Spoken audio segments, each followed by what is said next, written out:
When Destiny Payton first walked onto the scene, she looked like someone who had already survived storms, calm on the surface, guarded in her tone, and always a little distant, like she knew something the rest of the room didn't. People respected that. They saw strength. They saw mystery. And in a world where reality TV rewards chaos, Destiny felt different. But what viewers didn't realize was that behind the scenes, quiet moves were being made. Conversations were happening in rooms she wasn't invited into, and one name kept coming up in ways that would change everything: Martell Hole. At first, it didn't feel like danger. It felt like business as usual. Shade here, a tense scene there, a few awkward reunions. But what nobody expected was that the same man known for blowing up his own life would eventually become the silent force behind Destiny's downfall. And by the time she realized what was happening, the damage was already done. Destiny Payton didn't lose her spot overnight. It was a slow unraveling, and the scariest part, she never saw it coming. Before the rumors, before the whispers of firing, before her name started trending for all the wrong reasons, Destiny's story was supposed to be one of growth. She came into the show as a woman rebuilding after heartbreak, trying to find her footing in business, love, and self-worth. A lot of viewers related to her. She wasn't loud, she wasn't flashy, she didn't force moments. She felt real, and in the early days, fans were rooting for her hard. But Destiny also came in guarded, and that guard, while understandable, slowly became her biggest weakness. Reality TV doesn't reward walls, it rewards exposure, vulnerability, messy truths. And Destiny struggled with that balance. She wanted privacy while standing in front of cameras designed to pull secrets out of you, and that tension showed. Meanwhile, Martell was doing what Martell always does, positioning himself at the center of everything. Even when he wasn't the main storyline, his presence lingered, his opinions traveled, his version of events found their way into conversations that mattered. And Martell, whether she realized it or not, was slowly being pulled into his orbit. At first, it was subtle, a comment here, a shared frustration there, moments where Destiny seemed to align herself with Martell's perspective, especially when it came to melody, and that's where the shift began. Because aligning with Martell isn't just choosing a side, it's stepping into a battlefield that's already burned people before. What Destiny may not have understood was that Martell doesn't play defense, he plays survival. And survival for him has always meant control of the narrative. Here's the twist nobody talks about enough. Martell doesn't need to attack you directly to damage your image. He lets you do it yourself, while he quietly reframes the story behind the scenes. Insiders started whispering that Martell had a way of planting seeds, questioning people's authenticity, hinting that certain cast members weren't being real on camera, suggesting that some storylines felt forced, and Destiny's name kept coming up in those conversations. Producers don't fire people because of one bad season. They fire people when the trust breaks, when they feel like someone is holding back, performing instead of living, or aligning with off-camera agendas. And slowly, Destiny started checking those boxes in their eyes. Scenes with her began to feel disconnected. Conversations went nowhere. When emotional moments came up, she shut down. When conflict presented an opportunity for growth, she deflected. Fans noticed it. The comments shifted. People stopped defending her and started questioning her relevance. But behind the scenes, Martell was still talking.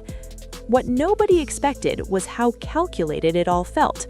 While Destiny was trying to protect her peace, Martell was protecting his position, and the easiest way to do that was to make sure someone else looked expendable. He didn't have to lie, he just had to highlight what was already there. Destiny's walls, her hesitation, her refusal to fully open up, and producers listen to people who know how the game works. The more Destiny distanced herself emotionally, the more the narrative shifted against her. Suddenly, she wasn't private, she was guarded. She wasn't strong, she was cold. Those labels stick in reality TV. Once they attach to you, it's almost impossible to shake them. But here's where it really started to hurt. Destiny didn't just lose favor with production, she lost the audience, and that's the kiss of death. Lives she went on to defend herself turned tense. Comment sections that once showed support became quiet or critical. People weren't angry, they were indifferent, and indifference is worse than hate. Hate means people still care. Indifference means they've already moved on. Rumors of her firing didn't start with an announcement, they started with absence. Fewer scenes, less focus, no build-up for her future. Fans noticed that she felt edited out emotionally long before she was removed physically, and when people started asking questions, Destiny's responses didn't help. Instead of clarity, she gave cryptic messages. Instead of transparency, she leaned into sarcasm. She talked about being booked and busy, about moving in silence, about fake friends and fake narratives, but none of it addressed the real concern.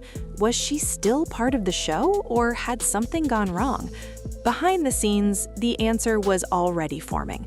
Production had grown tired of trying to pull something out of Destiny that she wasn't willing to give, and Martell's quiet commentary didn't help. If anything, it confirmed their fears that Destiny was more invested in protecting certain people than protecting her own story. And that's when the decision was made. No dramatic send-off, no emotional goodbye episode, just a quiet removal. Because in reality TV, silence often says more than a press release ever could. When the firing rumors finally exploded online, Destiny looked blindsided. Her energy shifted, her tone changed. You could hear the hurt beneath the confidence. She went live more often, explaining without explaining, defending without clarity, and that's when it hit people. She didn't think it would end like this. The emotional impact was heavy. Destiny had tied a lot of her identity to rebuilding on that platform. It wasn't just a show, it was validation, opportunity, a second chance to redefine herself after loss. And losing that platform felt like losing her voice all over again. Friends grew distant, industry support cooled off. The same people who once praised her strength now watched from a distance. And that isolation hit hard, because when the cameras stop rolling, you're left alone with your thoughts, your regrets, and the what-ifs. Family felt it too. The stress, the disappointment, the pressure to stay strong publicly while breaking privately. Destiny tried to present herself as unbothered, but the cracks showed. Late-night posts, defensive replies, that edge in her voice that only comes from deep hurt. And Martell? Martell kept moving. He did interviews, he spoke on healing, he talked about growth and accountability, all while never fully taking responsibility for the chaos he left behind. And somehow, Destiny's name kept getting lost in the shuffle. Not mentioned directly, not defended either, just erased. That silence spoke volumes, because if there was ever a moment for him to stand up and say, "She deserves grace," it never came. And that's when people started connecting the dots. Destiny hadn't just lost her spot, she'd been outplayed. The powerful ending here isn't about revenge, it's about reality. Destiny Payton's firing wasn't just about low energy or guarded scenes. It was about trusting the wrong alliances in a space that rewards self-awareness over loyalty. It was about thinking silence would protect her, when silence actually erased her.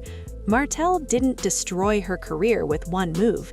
He did it with whispers, positioning, and letting her walls do the rest.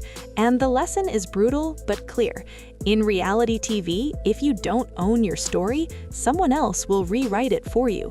Destiny still has a chance to rebuild, but this time it won't be handed to her. It'll require honesty, vulnerability, and accountability, not cryptic posts or defensive lives. Because audiences forgive mistakes. What they don't forgive is feeling shut out. Her story isn't over, but the chapter she lost will always be a reminder that in rooms full of cameras and egos, playing it safe can be the most dangerous move of all. And if Destiny ever comes back, one thing is certain, she'll never trust quiet alliances the same way again.